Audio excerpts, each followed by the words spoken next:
Rolls Royce, one of the greatest names in British engineering, is the latest major company to reveal the economic cost of the pandemic. The firm, whose main business is making aircraft engines, is to cut 9,000 jobs, a fifth of its global workforce, most of them in the UK.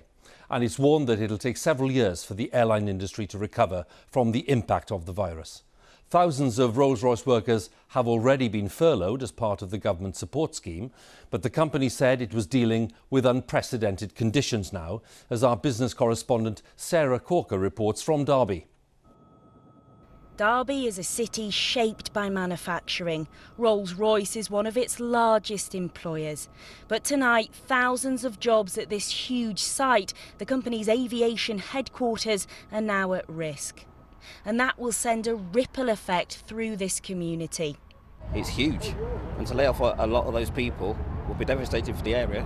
Rolls Royce is the backbone of Derby, really, as far as wages and cost of living goes. It employs people from generations, and it's a big hit to every family in Derby. Unfortunately, a lot of people have lost their jobs, a lot of people have lost their businesses, just a sign of the times. Demand for new aircraft and the engines that Rolls-Royce makes has slumped, so it's cutting a fifth of its global workforce.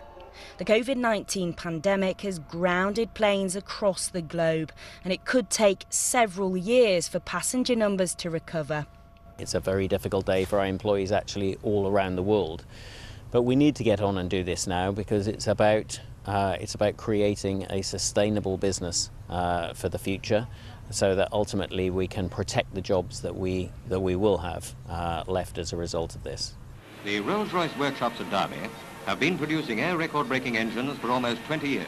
For over a century, Rolls-Royce has created highly skilled, sought-after jobs for generations of families in Derby. It remains one of the UK's world-leading manufacturers. They've been through lean times before, but nothing quite like this. The car parks here are virtually empty because Rolls-Royce has furloughed thousands of staff. Managers, though, know that that scheme can't and won't last and have described this as a deep crisis. And while the bulk of job losses are expected to be here in Derby, the company has sites at 30 other locations across the UK. The scale of these job cuts has raised fears that entire factories could close as the company tries to save £1.3 billion. We're not oblivious to what's going on out there. We absolutely see the difficulties and the challenges employers and businesses face. But that shouldn't mean that the workers pay the price for that. For every Rolls-Royce job lost, there's 4 lost in the supply chain industry. So it's massive, it's absolutely huge. This is another sign that big business has accepted there will be no immediate bounce back and the economic recovery will be slow and painful. Sarah Corker, BBC News in Derby. With me in the studio is our economics editor, Faisal Islam. Faisal, we've talked many times about the economic impact of this pandemic. What does today's news tell us that we didn't know before? Well, the aviation industry isn't typical of the entire economy, but it is typical of the sort of industry that I think is going to be damaged for a period of months or years by this coronavirus crisis and will change fundamentally. Right now, people aren't buying airline tickets, whether that's for holiday or for business travel. So airlines aren't buying airplanes and airplanes aren't buying engines and so on and so forth. And so you won't get that sudden bounce back in the aviation industry or the aerospace industry. And as the Rolls-Royce chief executive said, it's going to take several years to get back to normal.